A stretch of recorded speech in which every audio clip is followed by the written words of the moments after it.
તો આ બાજુ દ્વારકા જિલ્લાથી પણ સામે આવ્યો રફતારનો કેર। બેકાબુ કારે ટક્કર મારતા બે નિર્દોષ યુવકોના મોત નિપજતા પરિવારમાં આક્રંદ। દ્વારકા જિલ્લાના બે લોકો માટે શનિવાર કાળ બનીને ત્રાટક્યો, કેમ કે ખંભાળિયા જામનગર હાઈવે ગોઝાર અકસ્માત બાદ મોતની ચીસોથી ગુંજી ઉઠ્યો। આપણે જણાવી દઈએ કે દાંતા ગામ નજીક એક બેકાબુ અજાણી કારે બાઇકને અડફેટે લેતા બે યુવાનો રોડ પર ફંગોળાયા હતા। અકસ્માત સર્જીને નિર્દય કાર ચાલક લોહી લુહાણ હાલતમાં યુવાનોને રોડ પર તડપતા છોડીને ફરાર થઈ ગયો, જેને કારણે ઘટના સ્થળે બંને યુવકોએ દમ તોડી દીધો। જો કે તેમની સાથે બાળક હતું, તેને ગંભીર ઇજા પહોંચતા હોસ્પિટલમાં દાખલ કરાયો। દાંતા ગામથી અને પ્રસંગમાંથી જામ ખંભાળિયા તરફ આવી રહી હતી। પાછળથી ગમે તે ફોર વ્હીલ અથવા ગાડીએ પાછળથી ઠોકર મારી છે। અમારી પ્રશાસનને એટલી માંગ છે કે અમને ન્યાય મળે। ઘટનાની જાણ થતાં પરિવારમાં શોકનો માહોલ છવાયો।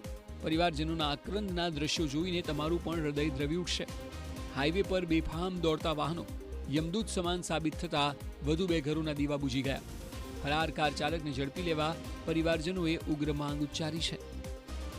આવડો જ બાળક એને જામનગરની હોસ્પિટલમાં દાખલ કર્યો, એને માથામાં ટાંકા આવ્યા, એનો વિડીયો અમારા પાસે। અમને ન્યાય દેવડાવો, તમે જ્યાં ક્યાં હોય અમે આવશું। એને ફાંસીની સજા દેવડાવો, કડીથી કડી સજા દેવડાવો, અને અમારા હાથમાં આવશે તો અમે એને મૂકશું નહીં। અમારું કાળજું કપાઈ ગયું ભાઈ, મારો 22 વર્ષનો દીકરો, મારો ફુવાજી